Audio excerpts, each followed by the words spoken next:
It's to why, but it's just hella smoky. Shamar, go open the door, bro. We live to sis. All right, of course. There you go. Go open the door, we good. Yeah, we'll get it together. We live though, right? Yeah, we live. Yep. Give it a second to check the quality. I want to ask everybody to take the time to like as well as share these classes. It's a very important day. See what I'm saying? And leave a comment, Baba Kashaf, if y'all can. Most definitely, let's make sure we comment.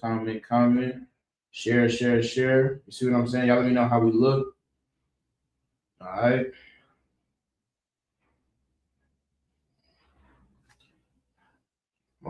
All right, Shalom Israel, Shalom Yahweh, Shem Yahushua, Barakatham to all the brothers, Shalom Yahweh, Elathun, but Shem Yahushua, to all the sisters out there in the nation of Israel. This is the ISUPK starting on the 1 West 125th Street, Harlem, New York. It says 1969. We have been educating all Blacks, Hispanics, and Native American Indians on their true identity according to the Bible. That identity is something that has been taken from us, stripped from us, wiped out of our history, out of our heritage, and we are here to give it back. Because you are the 12 lost tribes of the nation of Israel, and it matters. That's right. See what I'm saying? You are royalty, princes and princesses of the power, and it matters in the eyes of God. It matters in the eyes of the men above me, and it should matter to you as well, because your soul and your spirit and your pain means something here in America.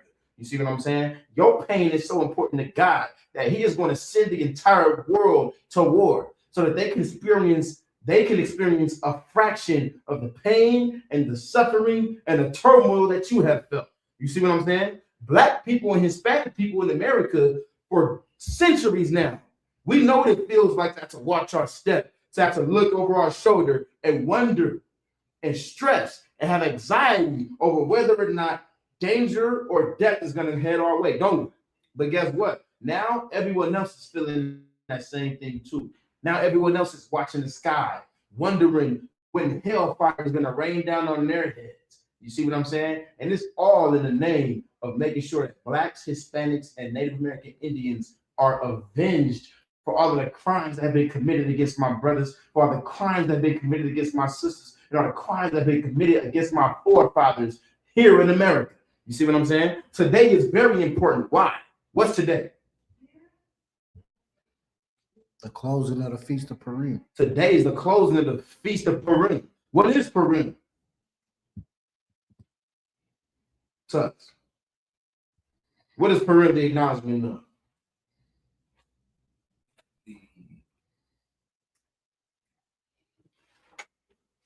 Purim is the acknowledgement of the quality of the shaky. It should clear for a second. So someone could do to make it better? No. Not from my knowledge. Go ahead. Go ahead, Tux. Basically, anybody that has an answer in the comment, type it in as well. God basically delivering us, keeping us, protecting us in our time. Esther delivered us? No, I think God. Oh, God delivered us. Okay. Yeah. During the time of Esther, using Esther to do so. Because what was happening during this time? Shalom says, what's going on? What was happening during this time? A mandate was given basically in order to kill all of the Israelites. Mm-hmm. How come?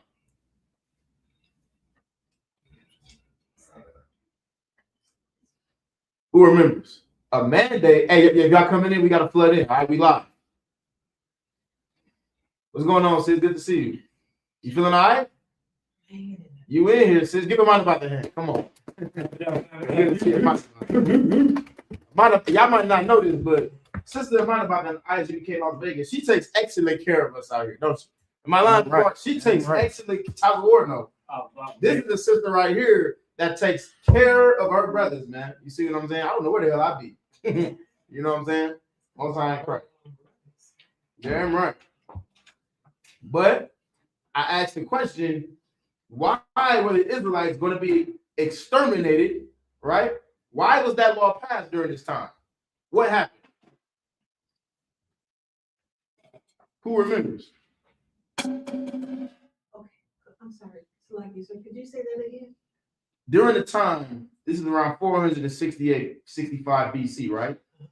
And a law was passed to exterminate all of the Israelites that was under the reign of King Ahasuerus. You see what I'm saying? Now we left off in the middle of the story, but that part at least was covered.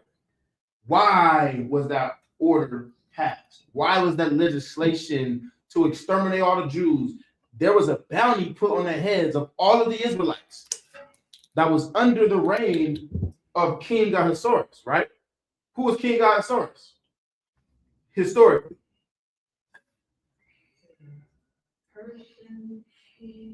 The king of Persia, the Medes, right? Who reigned after King Darius, who overthrew Nebuchadnezzar, right? But historically, who is this Persian king recognized as? Because it's not King Ahasuerus, is it? What do they call him? King. Go ahead, top four.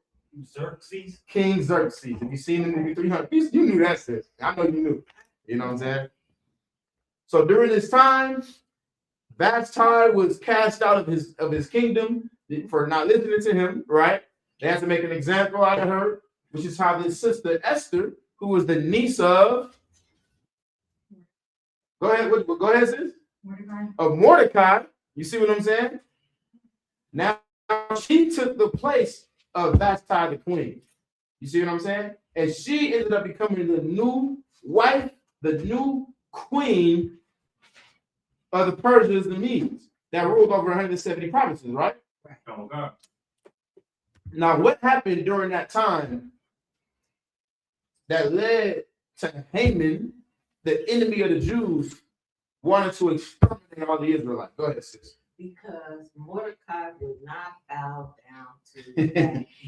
Because Mordecai refused to bow, right? He had did so many great and amazing things for Xerxes. He had did so many great and amazing things in the Persian and the Medes and became a top-ranking general, a top-ranking officer in the army of King Ahasuerus. You see what I'm saying? And Ahasuerus signed, he said, everyone should bow. Everyone, when this man walks past, should bow down. Give me Esther 2 and 21. We're going to recap real briefly before we get the rest of the story. Or actually, I think it's going to be around, it's going to be 1 and, it might be around 2 and 11. Esther 2 and 11. Give me where Mordecai wasn't going to bow. It's chapter 3 and 2. That's 3 and 2. Okay, go ahead. This is the book of Esther, chapter 3, verse 2. And all the king's servants that were in the king's gate bowed and reverenced Haman. So because of all of the things that Haman did, right? This is an Agagite, a Macedonian cat. You see what I'm saying? Who are the Macedonians? White people. Keep reading. And reverenced Haman, for the king had so commanded concerning him. But Mordecai bowed not. But Mordecai did what? Bowed not. Mordecai refused to bow. I ain't bowing down to that white man. I ain't bowing down to nobody. My forefathers are Israelites. My forefathers are royalty. It's a meme going around. We was kings, right? That's what Mordecai was saying way back then. Nigga, we was kings. I ain't bowing down to no goddamn. Who the hell is he? You see what I'm saying? Keep reading. Then the king's servants which were in the king's gate said unto Mordecai, why transgressed thou the king's commandment? So the people that was around him, they like, bro, you gonna get us all in trouble. You tripping. You know that when he walked past, we supposed to bow down. Why you not bowing? Why are you trying to create a problem? Why you trying to be so different? Why you trying to be so tough? Just bow. That's the law. That's the rules, right? Go ahead. Verse 4. Now it came to pass when they spake daily unto him, and he hearkened not unto them. So they keep on telling him, days go on. Haman come out, he walked past with the king court, everybody bows. This is routine, he used to it. But they notice that Mordecai not bowing. Every day they tell him, bro, you go with that BS, man. All right, here you go, not bowing. Come on, bro, you ain't gonna bow. Days and days of this, right? Till eventually, keep reading. They told Haman to see whether Mordecai's matters would stand. They eventually go to Haman. They're like, man, he think he's better than us. You see what I'm saying? Just like when Eleazar, right, the Maccabees refused to put pork in his mouth, refused to eat the pork. And they told him because they wanted to save his life. These people that he associated with every single day. And they was like, you know what?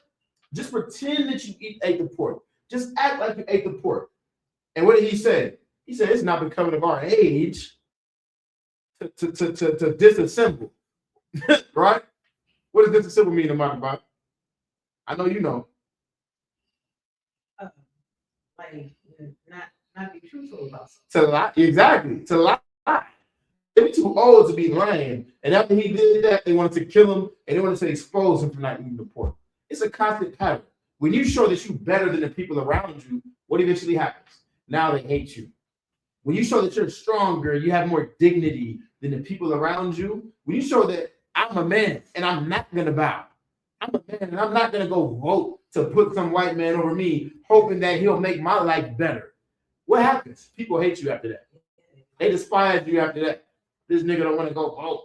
And you're a part of the problem. And you're the reason why we're like this and like that. And nigga, this is the same people that was acting like Barack Obama was going to do so much for black people, right? And then what did he do? Other than legalize homosexuality, which led to more aborted babies, which led to more of our families being destroyed. Y'all get the point. This been going on for thousands and thousands of years, since between 400 to 500 BC. Integrity is something that is illegal if you are a black or Hispanic or Native American man. You cannot be indigenous to the lineage of God and have any sort of integrity and hope that you're going to have any sort of a peaceful life. That's not life. You can't be indigenous to the lineage of God and have moral standards. You can't be indigenous to the lineage of God and think that you're going to be different than the people that are surrounding you who are weaker than you. That's the reason that when we say the white man, the devil, everyone's like, whoa, what do you do? You can't say that. Even though he's responsible for so much pain and suffering and all the stimulus checks that Donald Trump wants to give out, he's still a pedophile at the end of the day. And no one else is going to say it because of the money and the blessings, the so-called blessings that he can help you with. You see what I'm saying? But we're going to say it. You want to know why? Because we have integrity. Yep. Because we have morals. Read that again from the top, please. Now it came to pass when they spake daily unto him, and he hearkened not unto them, that they told Haman to see whether Mordecai's matters would stand. For he had told them. Can you let the sister in, please? I appreciate it. Y'all can push those chairs up if you need to. You see what I'm saying? Or wherever she could. Hey, give her a hand. She just went on a mission to make the feast more glorious. You know what I'm saying? No, the sister's got to sit on this side, sis. So it's like it's kind of required. Yeah. You know the Bible say we're peculiar people, even with the seating in here. You know, we got everything got to be perfect and structured. Sisters on this side, brothers on that side. You see what I'm saying? It's a method to the madness, I assure you. But go ahead. Apologies. Read it from the top again, or what? Kind if you could. This is the book of Esther, chapter 3, verse 4. Go ahead. Now it came to pass when they spake daily unto him, and he hearkened not unto them, that they told Haman to see whether Mordecai's matters would stand. Because they were cut and they felt like they were less of men. They felt inferior to him after that.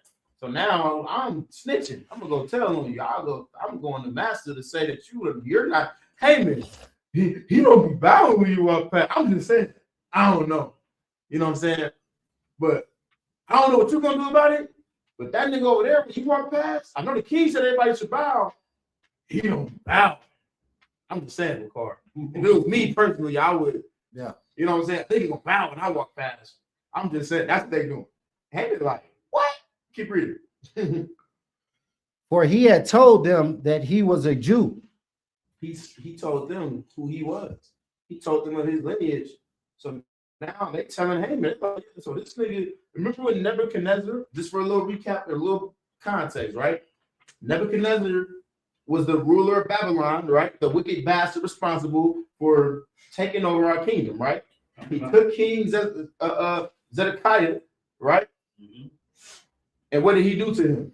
This is the last king of Israel, one of the last kings of Israel. Go ahead, talk to war. He killed his sons and then plucked his eyeballs out. He took him. This is our ancestor that we're talking about. He took our forefather. He just killed his sons in front of him. And then he plucked his eyes out of his head. So the last thing he saw was the death of his children. That was the point. And then he carried him captive away into Babylon, right? So they said, hey, this nigga is the slave of the king from 2 kingdoms ago. His ancestors date back then, and he's still holding on to his customs and his rules and his laws. And he doesn't follow the king's laws. You see what I'm saying? Think about how they looked at him back then. The same way they look at you when you say we was kings back then. How does the world look at you when you say that? My bloodline was royalty. We ruled the dark ages in Europe. You see what I'm saying? How does white people look at you? Like you're a damn fool. That's how they looked at Mordecai back then too. This nigga, he talking about he a Jew. He talking about God with him and he this and that. You see what I'm saying? Keep reading. Verse 5. And when Haman saw that Mordecai bowed not, So Haman is like, what, for real? Okay. I'm gonna remember that. I'm gonna remember that. So everybody else bows, but you telling me this cat does not bow. No sweat. You see what I'm saying? And the next day coming through, he walking past, everybody else bowing down, he looking around, and then there goes this one Benjamite cat, this one Jamaican, standing up strong, not bowing. And he like, oh, this nigga really think I'm soft. He really not bowing. Okay, go ahead. nor did him reverence that then was Haman full of wrath. And he didn't respect him either. And it pissed Haman off. It pissed this white man off that a black man had enough self-respect to not bow down to him. You see what I'm saying? Keep reading. Verse 6. And he thought scorn to lay hands on Mordecai alone, And he wanted to take Mordecai's life. Keep reading. for they had showed him the people of Mordecai. Wherefore Haman sought to destroy all the Jews that were throughout the whole kingdom of Ahasuerus, So you have to understand what's happening. the people of Mordecai. So you have to understand what's happening here. Read that part again. That first part. And he thought scorn to lay hands on Mordecai alone, Go ahead. for they had showed him the people of Mordecai. Go ahead. Wherefore Haman sought to destroy all the Jews that were throughout the whole kingdom of Ahasuerus. So he wanted to kill all the. This is insane to me. But this has been the spirit of white people forever. They get mad at one person and they want to wipe out the whole damn colony. Or I don't know what that's about. You see what I'm saying? I saw a meme the other day. It said, I feel like when the leaders, the world leaders get into it, they should just have the president and the king of both countries fight it out. That'd save a lot more lives. You see what I'm saying? But white people since 485 to 68 BC have always felt like if one of your people pissed me off, I should kill your entire line. You see what I'm saying? This has been their pattern. One person didn't bow, one person is different, one person thinks they're better than me. We got to do it with all of y'all. Keep reading. If anybody have any questions online, feel free to type them in the chat as well, or any statements, you see what I'm saying, that you think is relevant, we'll get those too. Even the people of Mordecai. Mm-hmm. Verse 7. In the first month, that is the month Nisan, in the 12th year of King Ahasuerus, they cast that is the lot before Haman from day to day and from month to month. So look, so they so Haman, again, what does casting lots represent? Why would people cast? Go ahead, talk about it. He was excited. He excited to answer that. You remember that? Go ahead. Shooting dice. Shooting dice, right? Or it's equivalent to what you could describe as gambling, right? But not necessarily gambling because it's not a risk reward. It's more so Chance. a chance. I'm gonna throw these dice and see what this lands on, so I know how to deal with the situation. That's an Israelite custom that they picked up, right? Because normally, before we went to war, before we did something drastic that would impact our people, we would cast lots. And we would know that what it landed on, that meant what? Whatever the lot landed on, what does that mean? That's where you're going. Why? Because That's the... Huh? Because that's what it landed on. But why did we go along with whatever it landed on? It was considered the word of the Most High. Because that was the will of God. You see what I'm saying? God ain't gonna come down every time we got a damn issue and talk to us directly or send an angel directly, but I can cast this lot and whatever solution this lands on, I know that it comes from the will of God because God dealt with us on that level back then. You see what I'm saying? Nowadays, you go in the casino and God might not be with you when you're shooting your dice. Everybody understand, right? We ruined that relationship. We try to get that relationship back. But that was something they was doing, and Haman's underlings, they would cast a lot. Like, what are we gonna do to Mordecai? What are we gonna do to Mordecai? He's coming up empty every time. Nothing. And they're like, damn, ain't nothing happening, sir. I don't know what you want to do. Go ahead. And Haman said unto the king Ahasuerus, there is a certain people scattered abroad. So Haman like I could take matters in my own hands, man. I don't know why I'm messing with these lots anyways. He went to right to King Xerxes, right? That same cat from the movie 300. This is real historical figures and characters in the Bible. He went right to him and was like, hey, I ain't gonna lie to you. It's a certain people here, right? Go ahead. There is a certain people scattered abroad and dispersed among the people in all the provinces of thy kingdom, and their laws are diverse from all the people. And these niggas don't even do what you say to do. I found out. He's not saying, hey, sir, Mordecai didn't bow to me. I'm pissed. I want to do something about it. He didn't do that. He said, I'm just saying, sir, if I could, it's a certain people out there, they don't respect nothing you say. They don't obey none of your rules. They feel like they got their own rules. They don't want to be part of the melting pot that is the Persians and the Medes, the 170 provinces that you rule on. I'm just saying, they create division. How familiar does that sound? I hope it sounds familiar. Go ahead. Neither keep they the king's laws. Go ahead. Therefore, it is not for the king's profit to suffer them. Verse 9. If it please the king, let it be written that they may be destroyed. He said, look, now I'm just saying, because I rock with you so heavy. Hey, Tusky, you got a door for me? Barber shop? He said, I'm just saying because I rock with you so heavy, right? I think we should just get rid of them and nip the problem in the bud, sir. That makes sense to you? I think that's what we should do. What you think? I don't know, sir. I don't know. But I would kill all of these niggas because they don't respect you. That's what I'm saying. Go ahead.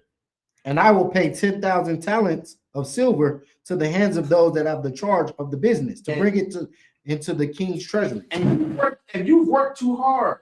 You've worked way too hard, too long to be having people not respecting your reign.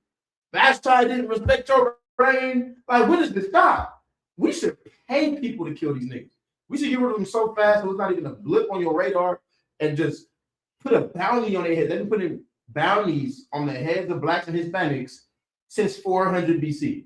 You see what I'm saying? Those wanted dead or alive posters that was created during the wars and after the battles of Guadalupe and all those different wars, where they putting bounties out right on indigenous people's heads.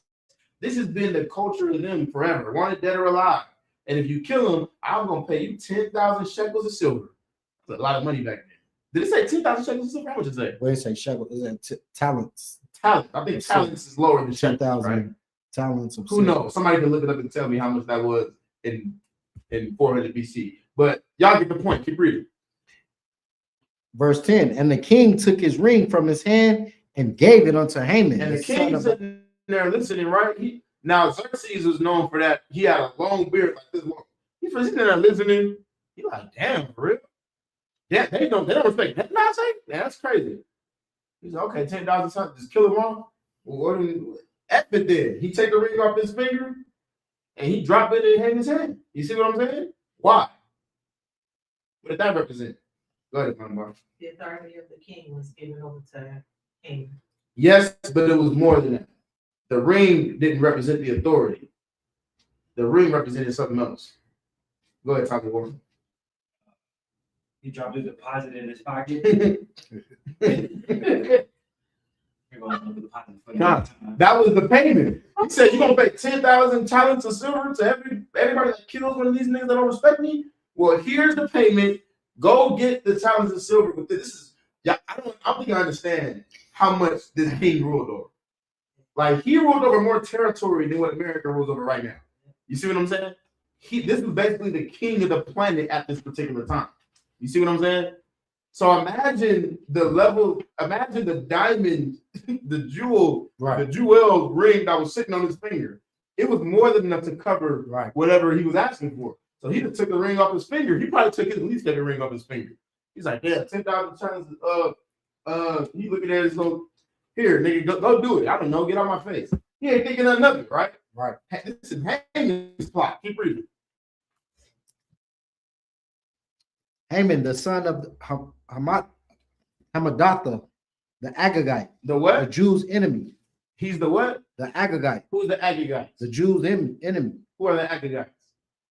Who remembers? You do remember or you don't? Go ahead. They were the descendants from King Agag. King Agag, right? Yeah. And who was King Agag? Somebody that was supposed to be put to death and he wasn't. Why not? Because oh my God, was it King Saul? Yeah. I think have a mind about. I ain't gonna lie to you. I don't be like having a mind about that here. Because she just knows already. You know what I'm saying? Ain't no picking at the brain. She got all the answers. But you absolutely right, sis.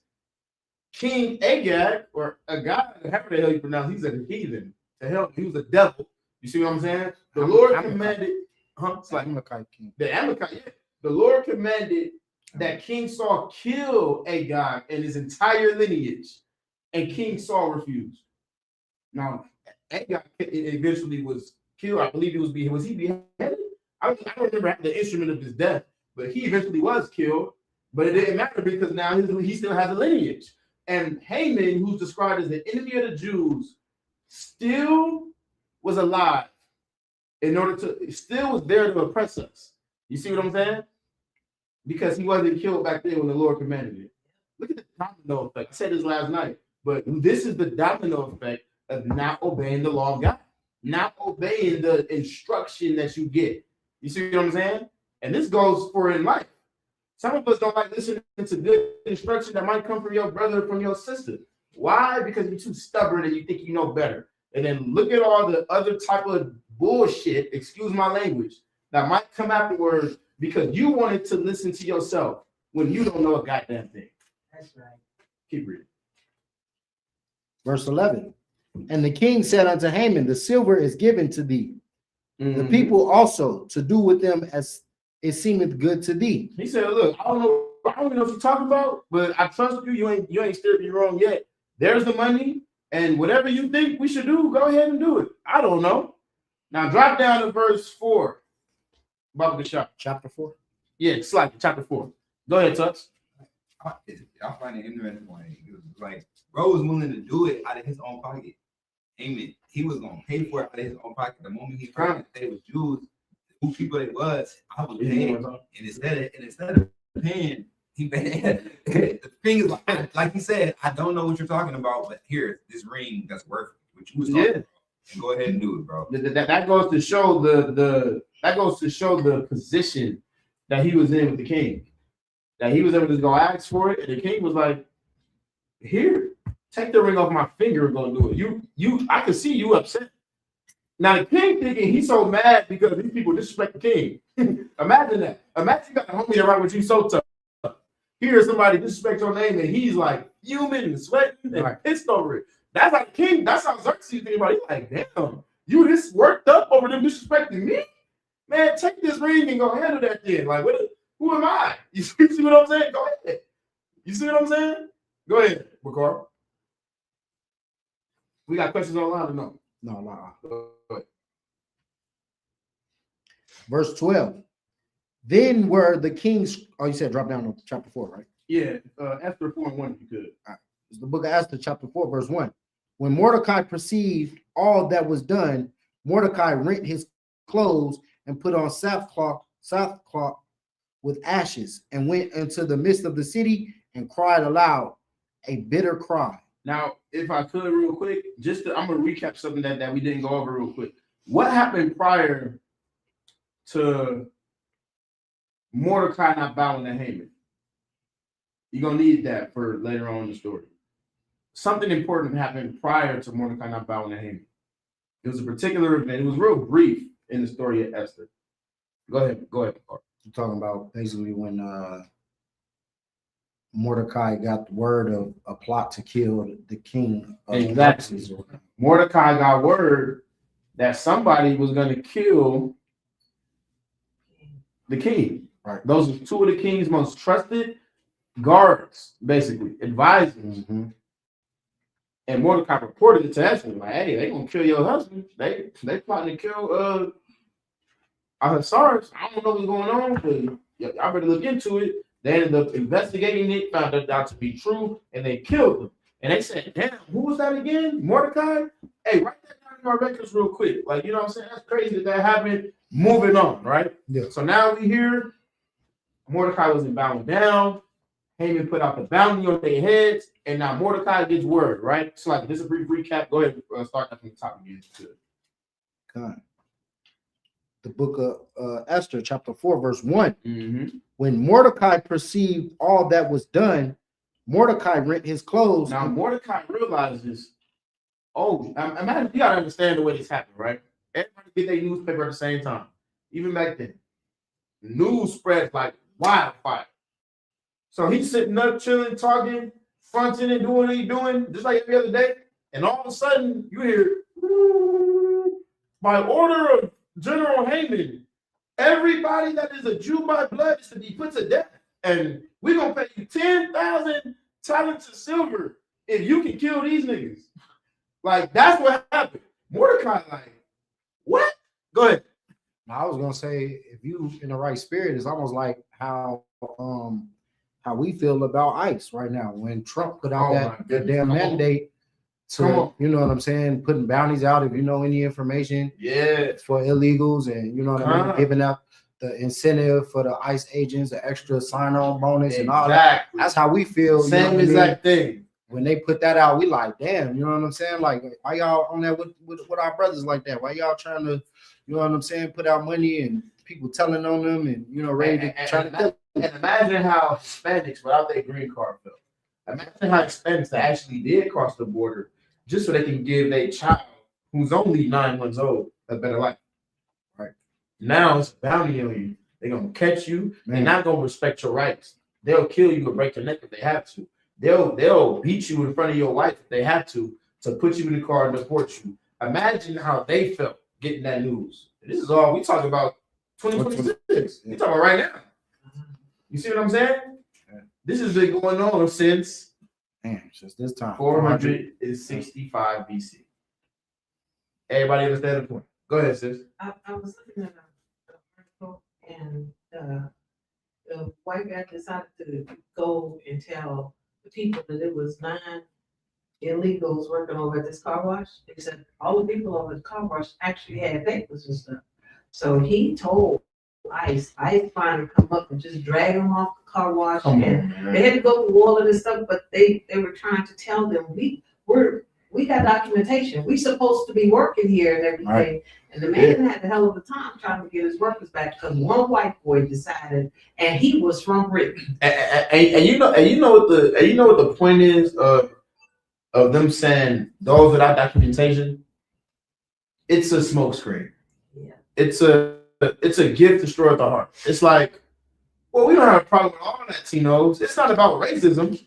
It's not about us hating Mexicans. It's not about us hating Argentina and hating Venezuela. It's not about that. It's about them they didn't come through the correct channels to get here. That's all I'm mad about. They need to say that to keep you calm. Right. Because you refuse to believe that your people and your bloodline is hated in this place. You see what I'm saying? But then in situations like that, the evidence is shown. Because even though they're saying, hey, wait, I have my green card. Look, they don't care. They still trying to arrest them and get them out because they know the truth. The real mission is to get Latinos the F out of America. Right. I can't curse, we live. Y'all get the point, though.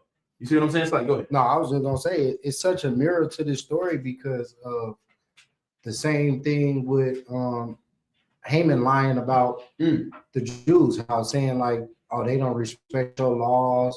they their own people and they got their own laws. Same thing with the Hispanics. Oh, they don't speak English. You know what I'm saying? They not paying taxes. They hear Come illegal. on. You know what I mean? Like it's the same propaganda that Haman put out is the same propaganda that America and its leaders is putting out on our Hispanic brothers and You sisters. saw how did Haman go? To get them You to, see the way Donald Trump talked about the Hispanics? He said they were rapists. He said they were pedophiles. He said they were so illegal, they're criminals, they sell drugs, do all of these things in order to get this multi-billion-dollar hate group on his ICE funded so that they can hunt down Latinos. Because he hates Latinos. Right. The same way Haman was like, I ain't gonna lie to you. Right. I sorry.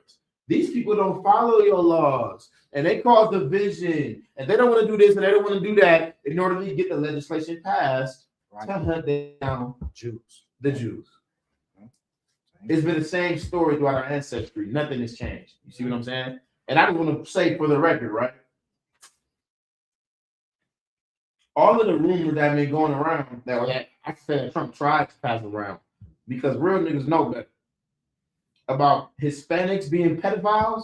I didn't see not one Hispanic name in the Epstein files. right. I'm just saying. All of the names that was spread around, I didn't see not one Mexican brother. You see what I'm saying? Right. In those files that is accused of doing anything harmful to a child or anything harmful to a woman. I had not seen it. You see what I'm saying? But I did see Donald Trump name in there. Right. The person that has a problem with the Hispanics. You see what I'm saying? Moving on. Right. Bobby Bishop. With Salaki, let me start it from the beginning. Mm-hmm. When Book of Esther, chapter 4, verse 1. When Mordecai perceived all that was done, Mordecai rent his clothes and put on sackcloth with ashes and went out in the midst of the city and cried aloud with a bitter cry. Who remembers that represents? Why? What does it mean that he rent his clothes? Sisters, what do y'all think that means? That he rent his clothes and threw ashes on his head and cried in the streets? I know you know what I'm about. What does it sound like you're doing? He tore all his clothes off. Well, you know. You know what I'm saying? But is it the classroom, right? Yeah. We in class. Read it again. Read what Mordecai did when he got news. When Mordecai perceived all that was done, Mordecai rent his clothes. He rent his clothes. Right? Go ahead. And put on sackcloth. And put on sackcloth, which is. Go ahead. Which is just like a lesser garment, like how we would wear like nice rags. Yeah, rags, basically. Like how we dress today. This is like considered, good quality fabric. Good quality clothes. This is us wearing an actual garment. And when they in mourning, when Israelites mourn, it's our culture to put on. You might put on some sackcloth, some rags, some just anything, just a little cotton shirt or something. You know what I mean? Nothing special. Yeah. So he put on the worst clothes he could find. Right. And he threw ashes on his head. Why? Why would he do something like that? Who in their right mind would do something like that? Go ahead, Carl.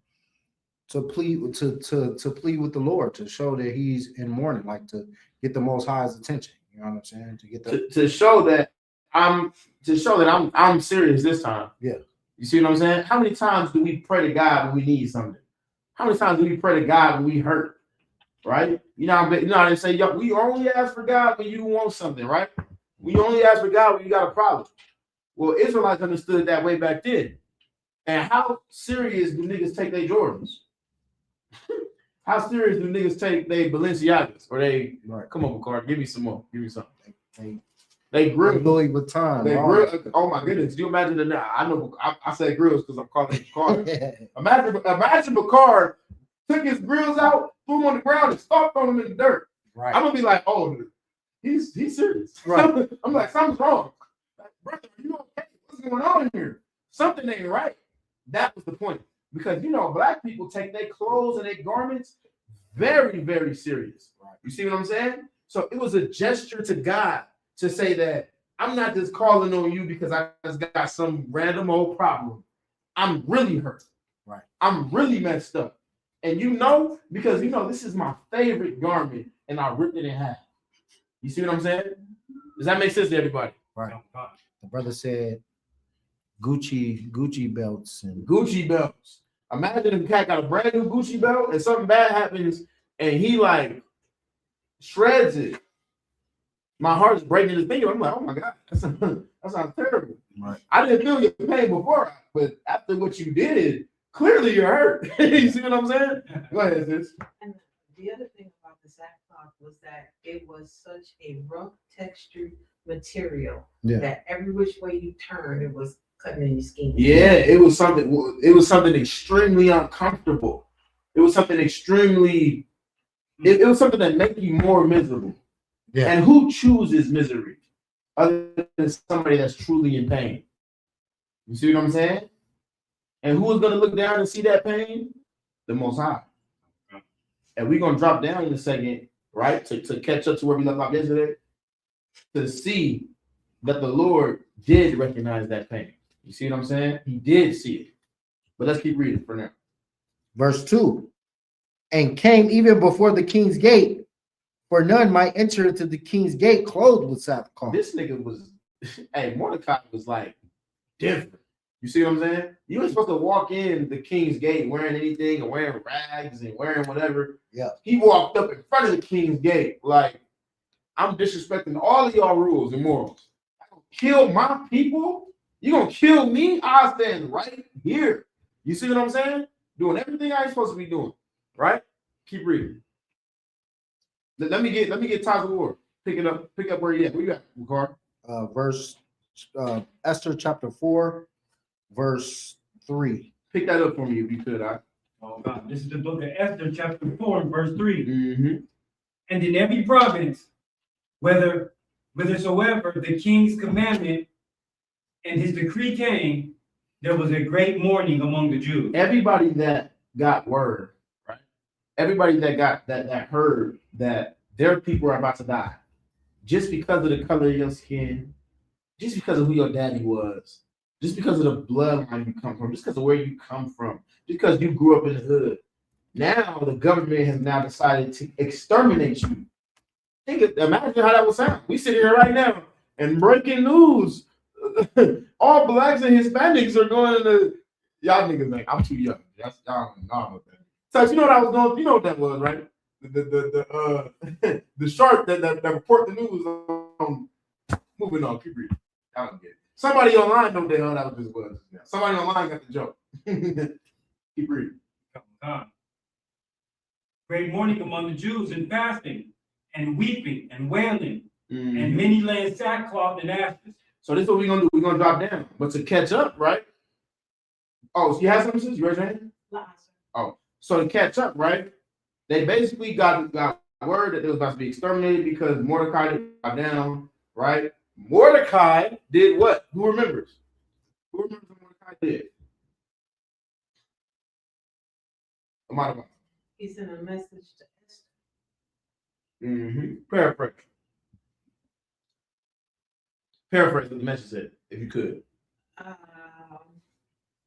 know that it was like the king is planning on killing all of us, and it's time for you to do your part. And don't think that just because you're in the king's house, and it's gonna pass by you, because if you don't, then the Most High will take care of us. He's gonna get somebody else to do it, and he'll die. Yeah, you're right. That's exactly what happened. That's exactly what he told. You see what I'm saying? But before he sent that message, somebody went to Esther and said, "Hey, it's this Jew out there that been like, he raggedy and beat up and dirty and crying and screaming and tripping and drunk, and should we kill this nigga?" And Esther's looking out the window like, who? A Jew? What do you look like? Oh, that's more. Oh, send him clothes and send him garments and send him new stuff.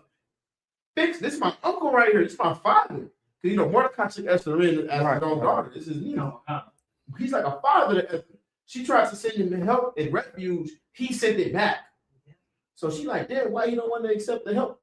What's going on? She don't know what's going on yet. She living in the comfort of the king's castle. She don't know that all the Jews are getting exterminated and all that. But when she got word, her first instinct was to help him. He sent it back and said, nah, you better help us. You see what I'm saying? You better do something about hours suffering, meaning all of the Jews. Don't send me garments. Don't send me food and water and help and aid. We're about to be exterminated. We might need to read it. We might need to get it. We might need to read it just briefly. Go ahead, Tux.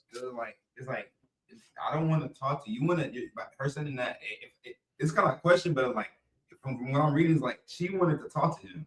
She wanted to talk And to the him. only way that she can talk to him is if he has on the right clothes, he gets the right fit and all that stuff. He's like, no, like, I'm not. I don't want to come. I don't There's want to no way, talk to you. It's impossible. He made it so that it's impossible for you to speak to me directly. Like, even that queen, that cannot happen. Send the chamberlain, blah, blah, blah, blah. So then basically now you have, which is the other person to speak and blah, blah, blah. And now it's like, now it's the voice of the Most High. Like I used to say yesterday, it's like, we don't hear the Most High speaking. But in this moment, it feels like this is now. You're talking to the person outside who you think is tripping. Like every other prophet in the Bible, people think it's crazy. That man over there, and you can't even talk. He the one he needs to be listening to. Exactly. You see what I'm saying? And it was the gesture that Mordecai did was deep. You see what I'm saying? It was deeper than just let me just go into the chambers, and he wanted her to know that I'm living. You see what I'm saying? Okay. He did something out of character to get everyone's attention, to get the Lord's attention and to get her attention. He clothed in sackcloth. I ain't never heard Mordecai he ripped his clothes. He doing what and what and what and what? You see what I'm saying? You got the verse right there? Give me the letter real quick of Mordecai. I think it's in chapter 4 and what is that, 13? Give me 4 and 13. Come. This is the book of Esther, chapter 4, and verse 13. I believe. Then Mordecai commanded to answer Esther, Mm-hmm. think not with thyself that thou shalt escape in the king's house. There we go. Now this is what my Bible is paraphrased. He said, don't think that you're gonna be careful, you're gonna be safe just because you're the queen now, right? Who put her in the king's castle? Go ahead. Mordecai did. Mordecai wanted better for her life, so he built her up to be a woman worthy of being the right hand of the king, the queen, the king's next wife. You see what I'm saying? And don't think you're just gonna be up there and escape all this craziness. Go ahead.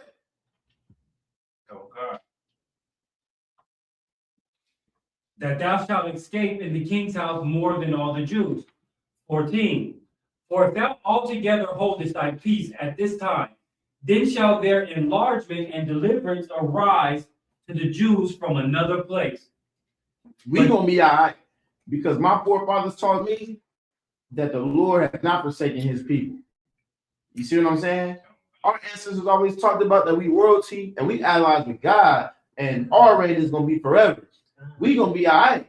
But you're gonna die. And your bloodline, your lineage is gonna die if you don't choose to help us. This is what he's telling her. Keep reading. Come. To rise to the Jews from another place, but thou and thy father's house shall be destroyed. Mm-hmm. And who knoweth whether thou art come to the kingdom for such a time as this? What does that mean? Read that part again. This part is very important. This part is very important if you want to understand why we acknowledge Purim. If you want to understand why we're here today, read that part again. And who knoweth whether thou art come to the kingdom for such a time as this? How do you, who wants to, before I say it, goddamn, what does that mean? Go ahead, sis. I mean, it's like the same with Joseph. You know, he went from the pit to prison to palace to save Israel. And she was put in the same situation. The Most High put you there for a certain job to do. You know, he ain't gonna force you. That's what you were here for. He said, how do you know that you got to think. Did Mordecai know that this was going to happen someday? No, he did not. Mordecai did not know that one day Haman was going to want to kill all the Jews because he wouldn't bow. He wanted better for his niece. You see what I'm saying? That's all he knew. And in that time, him being an astute and stand-up man, him being a man of integrity, got all of Israel in trouble, even though he didn't do anything wrong. You see what I'm saying? So he told Esther, look, when I put you in that, when I was raising you up for you to be in the council, I'm just thinking I'm doing good for you. But how do you not know? What if the whole real reason you in there was to save us from this situation? What if your real, you know, people be like, well, I have to follow my own destiny, my own this and my destiny, my destiny. Shut your bitch ass up. You see what I'm saying? Go ahead. You got something? Nah, I was just gonna say, You don't know what the hell your destiny is. The Lord does though. You think that anybody, do you honestly think that anybody that ever accomplished anything, you think it wasn't planned for you to accomplish that? You think you just paved your own, I'm gonna go on my own path. I'm gonna be different and you're gonna be so go ahead. I was just gonna say it goes to all of our lives, like everything that you succeeded in or failed at to bring you into this school. You know what I'm saying? Right. Who knows, you know, the trials and tribulations that you went through to be able to get you to come in here, you know what I'm saying, to save yourself. Tomorrow, Iran could hit, you know, in America with or whoever, you know, nuclear bombs can go out tomorrow, but you in here safe because you was put in a position, you know what I'm saying? That's right. To be able to learn this truth, you know what I'm saying? This goes for all of us, you know what I mean? Everything you thought you was gonna be in your life. Everybody, I had all type of aspirations. You know what I'm saying? I thought I was gonna be something. You feel me? I thought I was gonna be the biggest drug dealer in the world. You know what I'm saying? But I'd rather be a man of God. You see what I'm saying? Go you ahead. hear me? And I say that to say, like, it's what Mordecai's saying, basically. Like, you thought you was just gonna be my niece and you know, we was gonna be in this kingdom, but now you look at you, you know what I'm saying, right next to the king, your people need you. It's the predicament we all in right now. You know what I mean? We right here doing the work of the Lord. Our people need us, you know what I'm saying? They need us to be the examples, to have strength, you know what I'm saying, and build up this city, Las Vegas. And what we doing right now, we doing it. You know what I'm saying? And that's heavy. And we gotta take from this because you don't know why the Lord chose you, you know what I'm saying, and why you've been chosen out of everybody in your family and, you know, your friends. And we talk to thousands of people, you know what I mean? And it's just us in here, you understand? And that's for a reason, you know what I mean? And the Lord chose you, and just the way, you know, the Lord was with them at that time. All that stuff worked out. Like he said, Mordecai wasn't thinking about, you know what I'm saying, oh man, you about to save the Jews, you know what I'm saying? Right. You're gonna get next to the king and we're gonna be good because this man is from the he didn't know the future, you know what I'm saying? It's like we don't know the future, but she was in a position, the Lord's will was done, you understand? And that's the same thing we're going through right now. Go ahead. No, I was gonna say if I could, it's the same way that you should be looking. What he said to Esther in this verse is the same way you should be looking at celebrities with influence today. It's the same way you should be looking at them. You see what I'm saying? People have a problem with me, like, Cardi shouldn't be talking about that because how would little girls want to grow up? They're gonna want to grow up and be a whore like her. Right. You have influence. And what's always the rebuttal? Well, you should watch your kids better. Don't let your kids listen to her music then. It's like that's not the point. How do you know that you're not in a position that you're in just so you can put your people in a better position? You see what I'm saying? You don't know. But you're gonna choose to be a wicked bastard. You're gonna be the most wicked person you could possibly be. And I use her as an example lightly because I could have filled anyone's name in. You see what I'm saying? I could have used anyone's name. I used her real lightly, but try to get the point though. Like, what's that? For real? Goddamn. What type of spider? We ain't gonna fight about it. You got better eyes than me. It's fell down for the zero like Spider-Man. He was webbed down.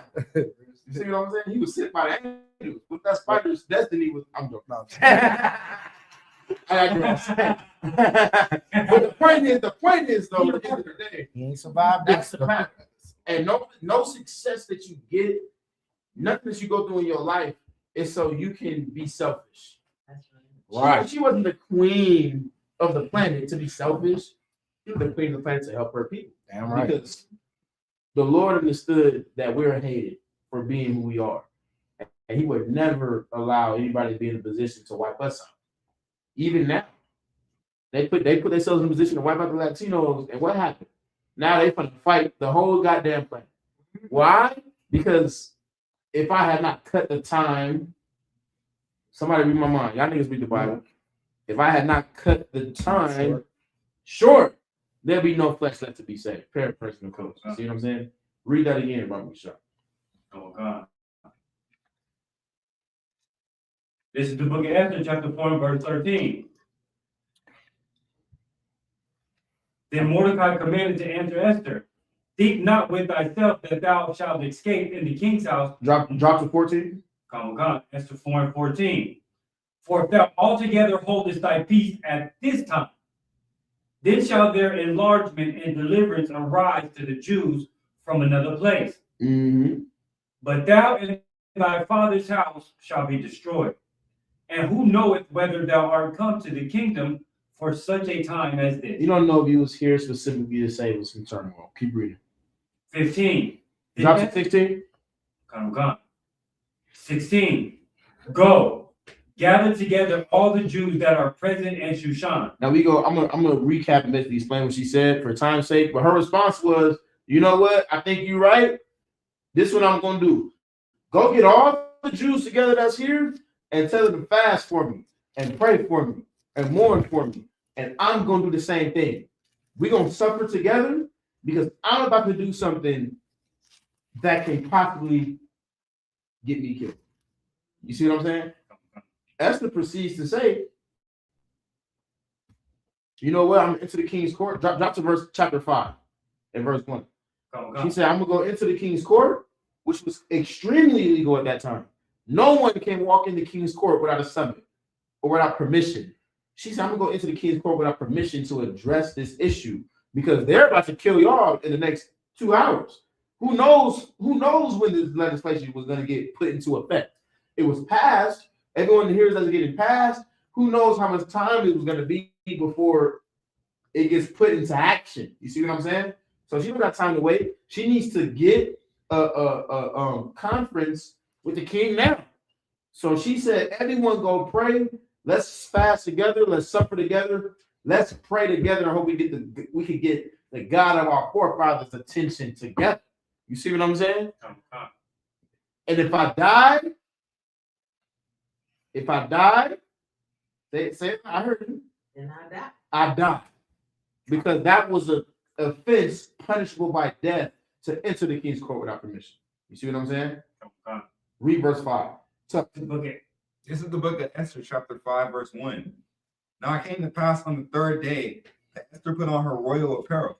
So she like, I'm gonna go do this. I need a little reassurance. She gonna put on her best clothes. You see what I'm saying? She's smart about it, right? She like, I need to seduce this nigga first.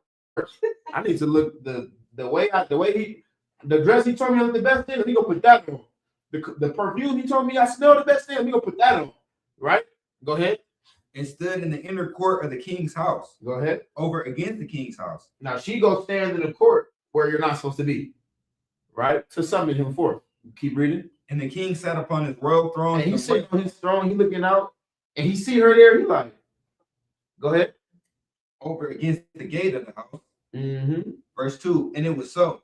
When the king saw Esther, the queen, standing in the court, he said her over there. First, he's like, what? Who the hell they came to my court when I'm on permission? What? He looking. You see what I'm saying? The guards probably let her through a couple of the first security breaches because she the queen. They don't know what to do. They don't know who to listen to. You see what I'm saying? And he realizes her. Go ahead. that she obtained favor in his sight. He's like, oh, that's my shorty right there. That's fine shit over there. You see what I'm saying? He's like, oh, go ahead. Now, anybody else would have been beheaded on the spot. This is like, if you don't believe this is a real historical thing in kingdoms, you can't enter the king's court without permission, without a decree. You're going to die 100% of the time. So just imagine how beautiful she must have been. Go ahead. And the king held out, and the king held out to Esther the golden scepter that was in his hand. The king looking, he holding the golden scepter. Like, who? Oh, he did like that. He held the golden scepter out. What did that represent? Who remembers? Go ahead. Go fetch her. No. Yeah, go veterans. That's basically acceptance. You see what I'm saying? But the king, people will come in. Some people might come in with a decree to meet the king, right? The king will see them standing there and he'll do this. He either go this way with his golden scepter or he'll go that way with his golden scepter. That means either let them in so that we can have that meeting or reschedule sending them that way. He held out the golden scepter and said, yeah, bring her hither. You see what I'm saying? Keep reading. So Esther drew near So she approached, go ahead. and touched the top of the scepter. Verse She 3. touched the top of the scepter. That was the custom at the time, and you can imagine, right? Right? Go ahead. Verse 3. Then said the king unto her, what wilt thou, Queen Esther? So now he going into Mac mode. This is a heathen, mind you. Like, man, what you need? You know what I'm saying? Tell me what you want. It ain't like this ever. You know who I am in here? I didn't conquer everything, but you chose the right one. Go ahead, keep reading. And what is thy request? Go ahead. It ain't tricking if you got it. Shit, man, what? He like, hey, he over there like, I just took my ring off and paid for 10,000 talents to kill a whole nation last night. Like I got ends to burn. He's sitting there talking crazy. Go ahead. It shall be even given thee to the half of the kingdom. He said that I don't care if it costs. First, guys, I don't think I understand. I wish I had the map up here, right? Shout out to Top One. He be having the whole map on his computer to show what this looked like, right? But basically, half the goddamn planet. He said, I will give up half the planet to fulfill your request. He probably lying like a mother, but he backing up. You feel me? He like, yeah, it's whatever. Come on, this thing he does. I don't care if it costs the lives of half my army. He's in there So I dropped my hand. Everybody got. He's talking crazy. I'm reading this story. I'm like, some of you may die, but that's the sacrifice that I'm willing to make. He's in there. He's talking super reckless. You know what I'm saying? I just took my ring off to pay to get some people knocked off. And after like about that, go ahead, keep reading. Verse 4. And Esther answered, if it seem good unto the king, Well, I'm on that to you. Go ahead. let the king and Haman come this day. All I'm saying, I don't even want nothing crazy. You don't gotta kill half the kingdom for me. I just want you and Haman in the same room. Go ahead. Unto the banquet that I prepared for him. I want to throw a party. I want to throw a feast. And I just want it to be a private feast with you and your most trusted general, the one that got you all your best success. You got to think of how she probably pitching it to him. Mm-hmm. He got game. She got way colder game. She gave him up so crazy. You see what I'm saying? And sisters often have a colder game. The thing about it is your game righteous or is it wicked? Because women could damn near get anything you want out of the nigga as long as you ain't trying to play me, as long as you really with me, as long as you really for me. A nigga do some dumb shit. So like, excuse my language, 80%, right? And this is biblical. We could, if y'all don't believe me, I can pull it. 80% of the world's problem come from a man trying to impress a woman too much. If you don't believe me, we can dive into it. I hope we don't have to for time's sake, but I will. You see what I'm saying? Go ahead, Cor. No, I was just gonna say it. It shows Esther shows that when you and your femininity, if you want to call that, you know what I'm saying, you get whatever you want. You know what I'm saying? She came to the king, if I may, you know what I mean? Like she ain't come in, nigga, you need to do this and She ain't come in there like, yeah, yo, general trying to get me gonna kill on my like you soft as hell. You wouldn't have heard like she wouldn't have heard came in anything. there hella feminine, you know what I'm saying? She came in there with humility and let that be a lesson to the sisters. You know what I mean? She the queen, but she know her man has power. And bottom line, she wants something to get done. So when you sisters want something done, you gotta come right. You know what I mean? You gotta come in that femininity like Esther had. I'm gonna put it this way. There's so much power in the masculinity of a man, right? We can order people to be murdered, to be killed. We can do that. You see what I'm saying? If I know for a fact, if I call my brothers and be like, I got an issue, they on their way. We can get something handled. Okay. In the same way, there's so much power in the softness of a woman. Mm-hmm. When a woman cries, Jesus Christ, that's like the worst thing I ever seen. And when a woman crying, she can never get anything out of it. I'm like, you're crying. I don't know what happened. What's going on? But if she tough and burly, it's like, oh, you the homie. Bitch, shut up, bitch. What you talking to like that? This is, I don't care about none of your brothers now. Right. But if she would have just asked, just softly, oh, we're suckers. That's what it is. You see what I'm saying? You can get that or whatever it is you need as long as it's righteous. If you come in the way he's supposed to come, Paul, excuse my language. No, Paul would never forgive me. I mean, we were talking with a long conversation. You get what I'm saying, though, right? Everybody gets the point. We have different. What white people do to men and women in America is they try to make us think that we're not different when we are. That doesn't mean that a woman is so much weaker and so much more terrible and all of these things. No, it's that my role is to be aggressive. My role is to be a protector. You see what I'm saying? But sometimes my aggressive nature, because I'm trying to defend from everything, can be a little much. So I need you to help me dial back. You can't do that if you acting like the people I'm trying to defend you from. When I hear aggression, I get aggressive. When I hear anger, I get angry. But if you're willing to come calm, oh, damn, now I got to calm down and listen. What do you need? What you need? You said it's going to cost how much? 40,000. I'm going to figure it out. We're going to figure how much it cost? I know I'm not. Keep reading. Everybody. Verse 5. Then the king said, cause Haman to make haste. He said, wait, right, read the verse above that. Or read above that, please. Verse 4. And Esther answered, if it seemed good unto the king. She's talking to him right. She's using righteous manipulation. There's wrong manipulation and then there's right manipulation. You see what I'm saying? Esther knew how to manipulate him the right way. She said, well, if it's up to you, with your permission, I just want you and Haman to come to my function. Go ahead. Let the king and Haman come this day unto the banquet that I have prepared for him. Go ahead. Verse 5.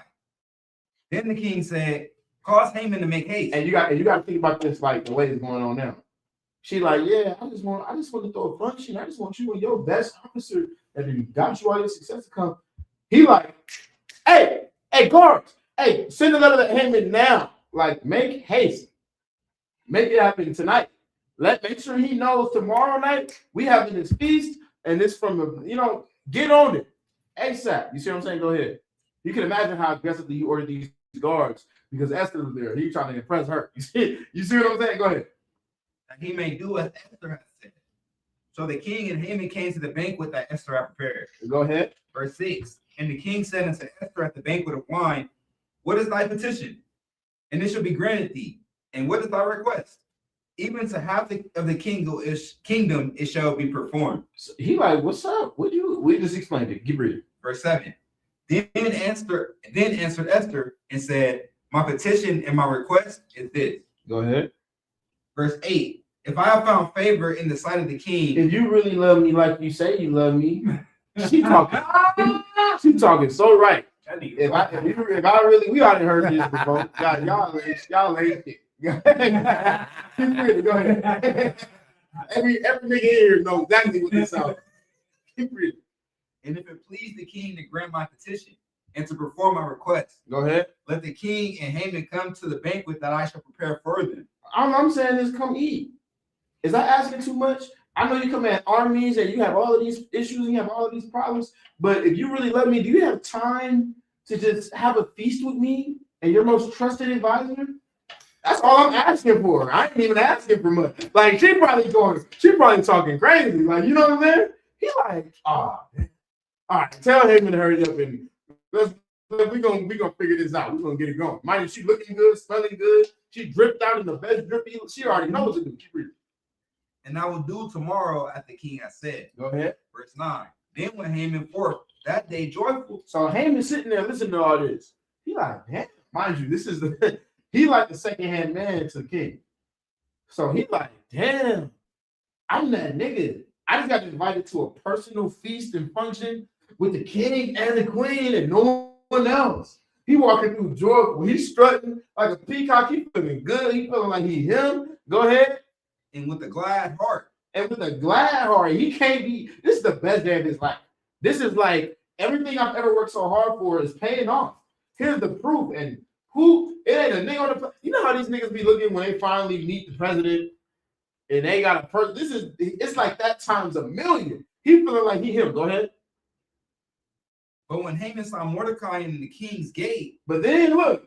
Now I hope y'all remember the context. He walking through, feeling good, everybody else bowing, and then he looked to his left, and Mordecai standing, and the blood just starts to boil, slowly but surely, because this nigga's still not bowing. Go ahead. and he stood not up, nor moved for him. He was full of indignation against Mordecai. He was like, ain't no way I'm not gonna kill this nigga. Hell no. I didn't won so many wars. I did all of this and did all of that. The king and the queen just invited me to a personal party tomorrow.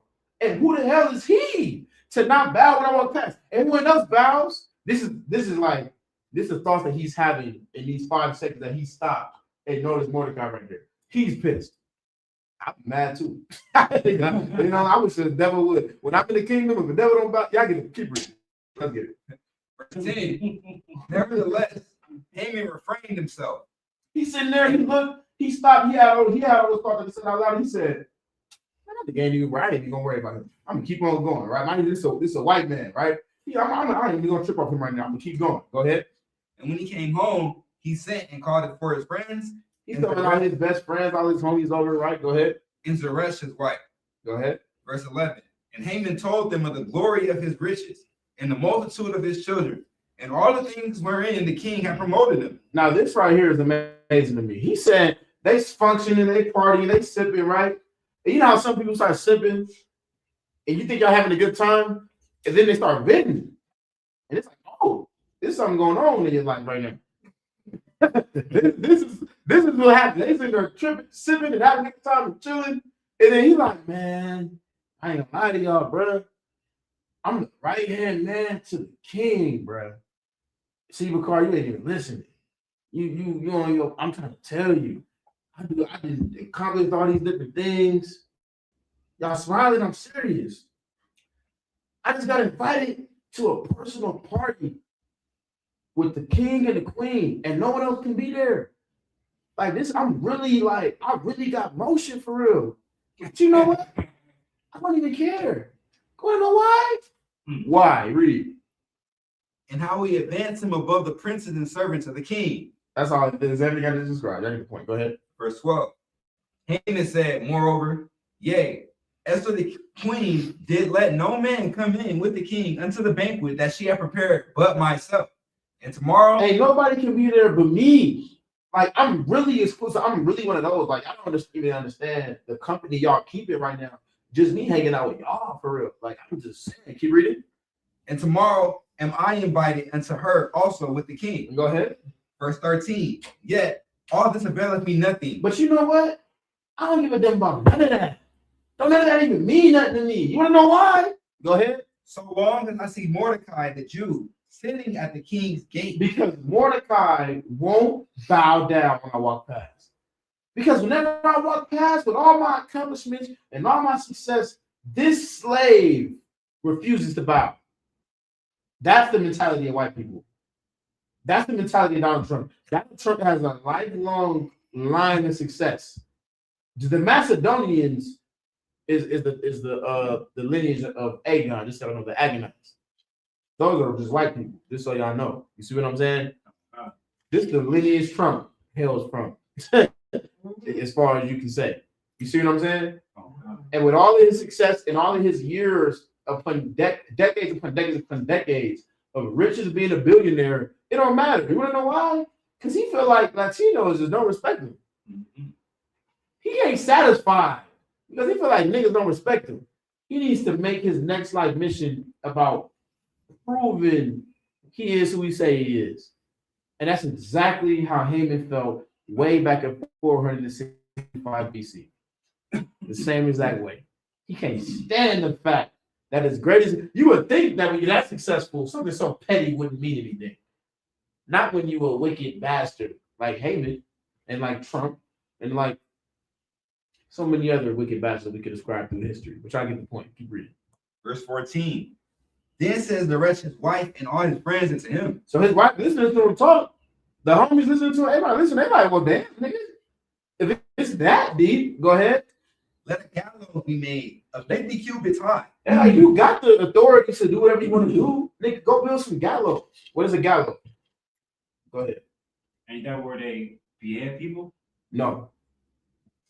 I'm thinking guillotine. Yeah, you're thinking of go ahead, sis. It's where they hang people. It's the instrument to hang. You ever see people they handcuff and they standing up on the stand, right? And then the floor drops. And it's a whole spectacle where everyone can see it because they're trying to make an example of whoever it is that disrespect. It's too wild. Don't worry about it. It's too wild. Everybody can breathe, right? I love incense, so I was like, it's nothing to me. Is it bothering y'all? Y'all good. Go ahead. And tomorrow speak thou unto the king that Mordecai may be hanged thereon. Go to the king, right? If the king rock with you like that, like you saying, you sitting here saying you got the craziest emotion of all time. If you're that close to the king, this is one man. Just go tell the king you in an ark, bro. Build some gallows in ark, bro. What are you saying? What's the problem? Right? They trying to help him. Haman listening, he like, damn. You know what? Go ahead, keep reading. Then go thou in merrily with the king unto the banquet. And then you'll feel better. And when you go into the banquet to eat, you're gonna feel like twice as good. You see what I'm saying? Go ahead. And the thing pleased Haman. Haman like, yeah, you know what? You right, y'all right, man. I'm tripping. Man, I'm letting that shit bother me. I shouldn't even be tripping like that. I shouldn't even let that bother me like that. Y'all right. I'm gonna go do that. I'm gonna do it right now. He failed. You see what I'm saying? I'm gonna get up and go do it right now. Go ahead, get ready. And he caused the gallows to be made. Go ahead. This is the book of Esther, chapter 6, verse 1. Mm-hmm. On that night, could not the king sleep? But it just so happened. It just so happened that the same night that he was getting ready to take Mordecai's life, the same night that he was planning to kill Mordecai for no reason, just because Mordecai had dignity. You see what I'm saying? At the same time that he was getting ready to make sure he wiped out all of the Israelites that was under the Persians and Medes. King Ahasuerus couldn't sleep for some reason. You know what you don't see in the book of Esther? It's something very specific that you see throughout the rest of the Bible that you don't see here. For those of you that read the Bible, I don't want to say missing, but I think I know what I mean by missing. What's missing out of the book of Esther that you see everywhere else in the Bible? Anybody but a Bible. I want to hear I know she's gonna say it off the top of her head. She be talking to your mom every day. That's cheating, sis. You got. I'm gonna call you asking something. And if you don't got the answer, I'm calling your mom. Go ahead, Tom. Go ahead, young man. And thus saith the Lord, and the Lord God said, and that's it right there. The angel of the Lord. And normally you'll see, but the Lord made the king not be able to sleep. Oh, but the Lord made this happen and that happen. But the Lord put the spirit on Mordecai to say this. Oh, but the Lord made Esther feel moved to say that. You don't see any of those things. Why? Go ahead, Monica. You can tell them this. Oh, you're learning one? No. Who wants to give it a shot? Why don't you see this?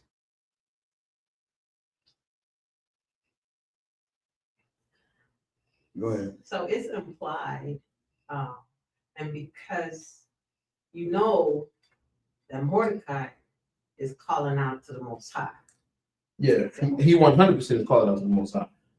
And the same with Esther. I mean, the things she's doing there are being directed, toward the Most High, answering their plea. So you don't have to say it.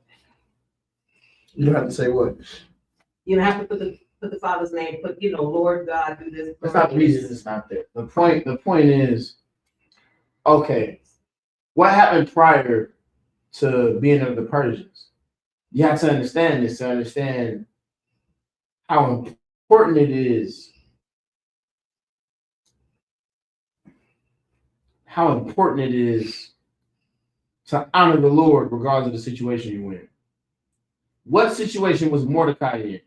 Where were the Israelites prior to the reign of King Darius?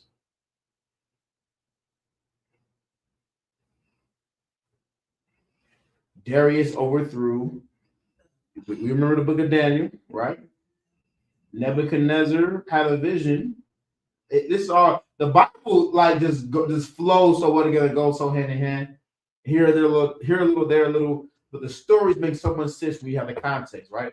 Nebuchadnezzar was having that nightmare every night about his reign ending, and he didn't understand what it was and what it represented, right? This is probably another class, probably me and McCall can break down for y'all. This is an amazing story. Probably break it down on one of these Wednesdays or something like that. Y'all let us know in the comments if you want to hear the story of Nebuchadnezzar's vision. You see what I'm saying? But Daniel had to explain the vision to him. And he said, someone's going to come overthrow you, right? And who overthrew Nebuchadnezzar? King Darius of Persia. And in power after Darius was Xerxes. This is real American history that you can Google outside the Bible. This is how I know the Bible is real, because these kings reigned in everyone's history, whether it's Chinese, African, Arab, white, everyone has this history. And people will doubt the accuracy of the scripture. You see what I'm saying? I'm going to give it to you for time's sake. After Nebuchadnezzar took over our territory, what did they begin to do? Strip us of our culture and strip us of our identity. So we wasn't saying, thus said the Lord. We wasn't saying by the power and by the will of God. You see what I'm saying? Why? We don't know to do that no more at this time. But what do we always hold on to? Our pride in being separate and being different.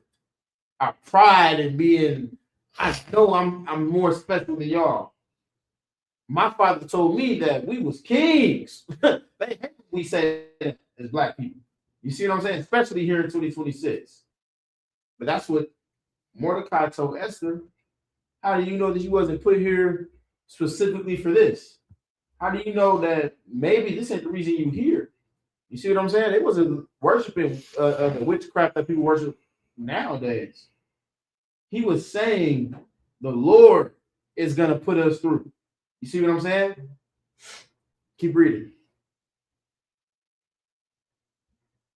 And he commanded to bring the book of records of the Chronicles, and they were read before the king. He just so happened to not be able to sleep that night, and he said, bring me my book of records of all the things. Tell me how great I am.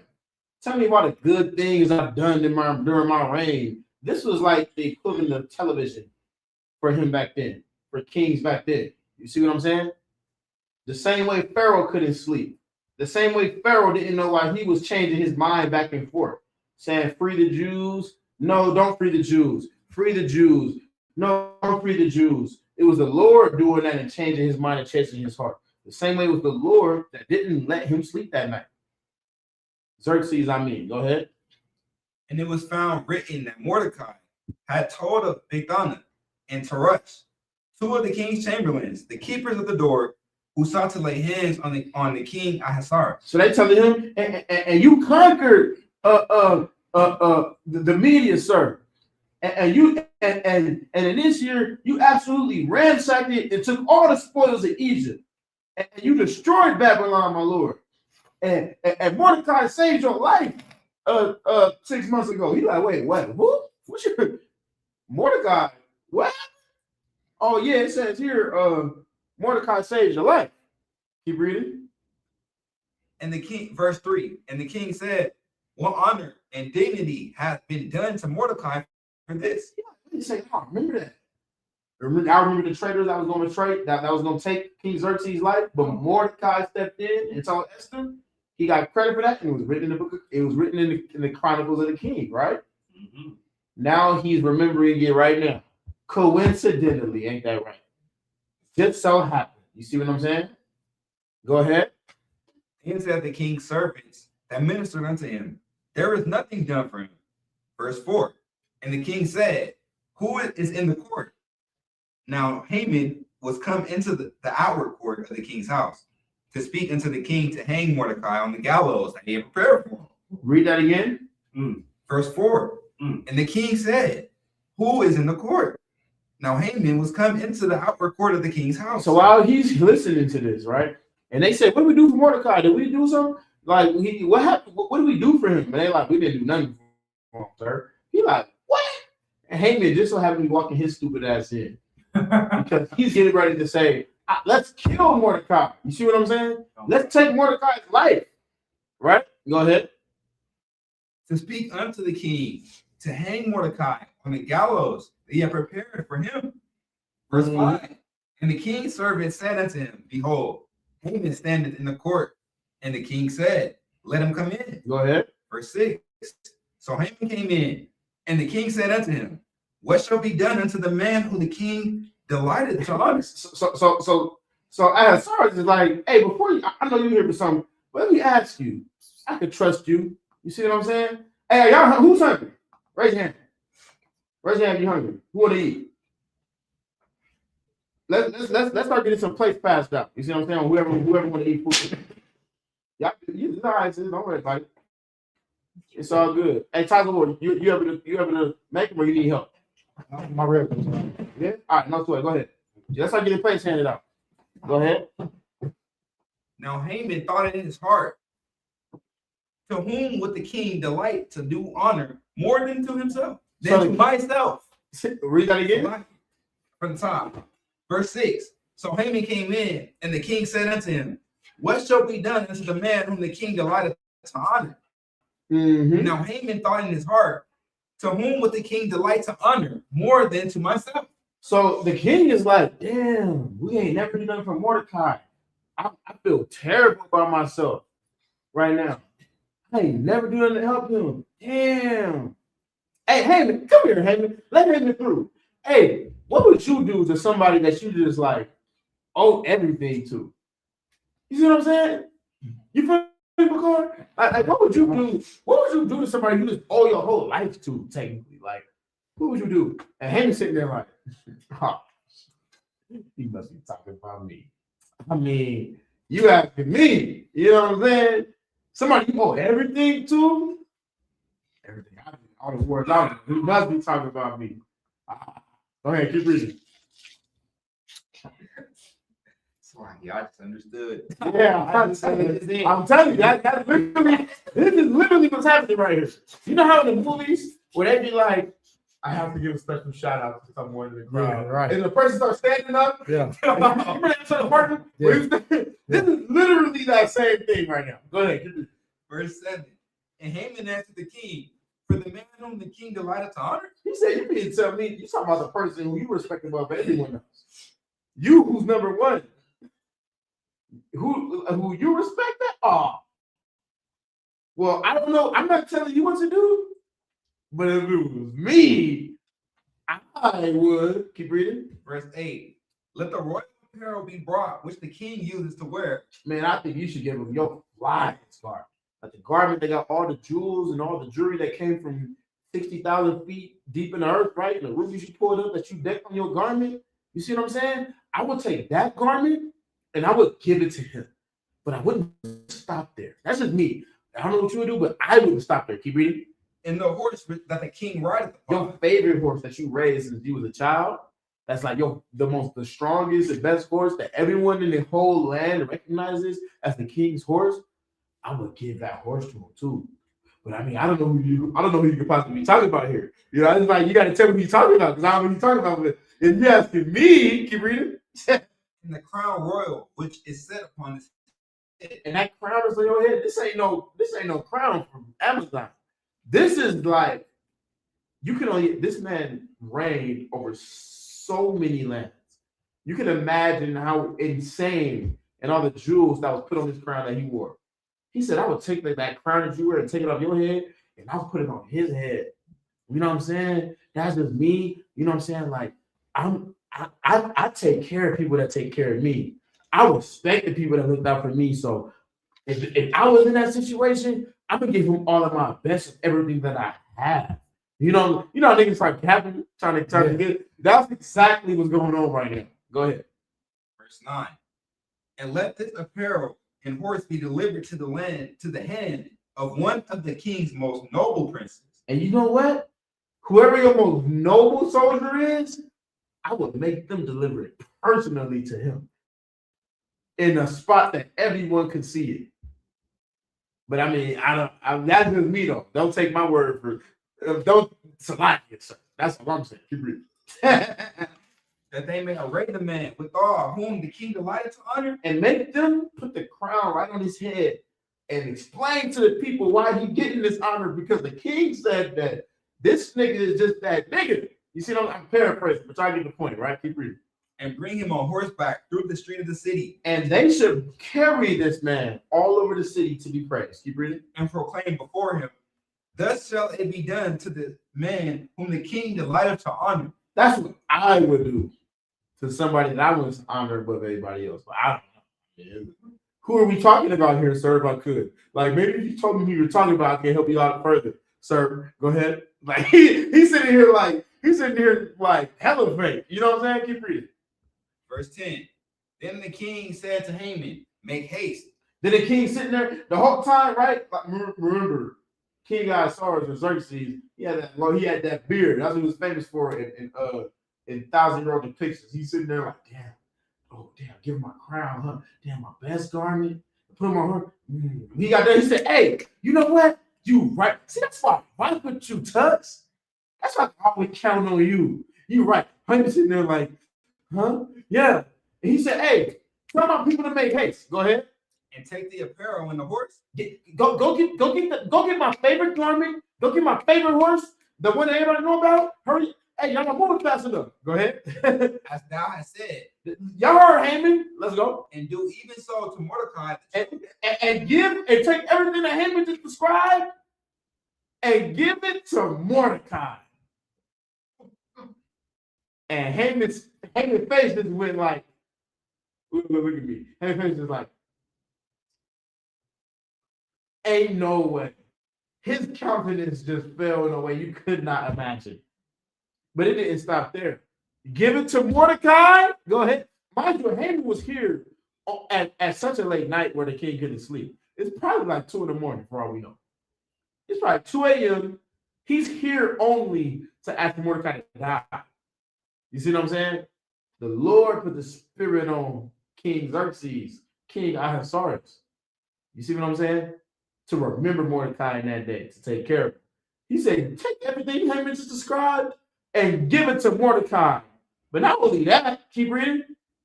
That sitteth at the king's gate. Mm-hmm. Let nothing fail of all that thou hast spoken. I respect Haman. Y'all better do everything he said to the exact detail. I know y'all listening, y'all keep a record of everything I say. Y'all keep a record of everything everybody says. Everything Haman just said, y'all better do it to the detail for Mordecai. Haman sitting in the background like, ain't no way. Keep reading. Verse We 11. didn't go a little over the time because we started a little late due to technical difficulties. Yeah, I understand, right? Yeah, I said we're gonna go a little bit later just because we started a little late due to technical difficulties. All right, so keep going. Verse 11. Then took Haman the apparel and the horse and arrayed Mordecai and brought him on horseback through the street of the city. And they made Haman give it to him. They made Haman deliver it to him personally. Go ahead. And proclaimed before him, thus shall it be done unto the man whom the king delighteth to honor. This is the king's favorite person on the planet and in the kingdom. Long story. You can imagine. You see what I'm saying? Basically, imagine something like that is being said about Mordecai. Go ahead. Verse 12. You had chapter what? I finished reading it.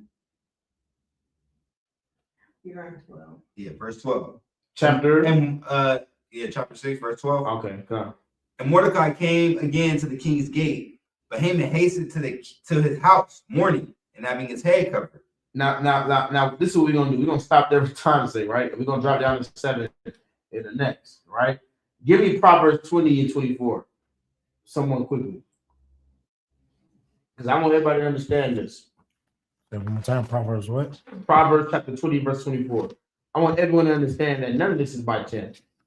It was not a coincidence that he just don't have to be able to go to sleep that night. It was not a coincidence that Haman, after getting this legislation passed, stayed up and ran over there trying to get Mordecai killed faster that night.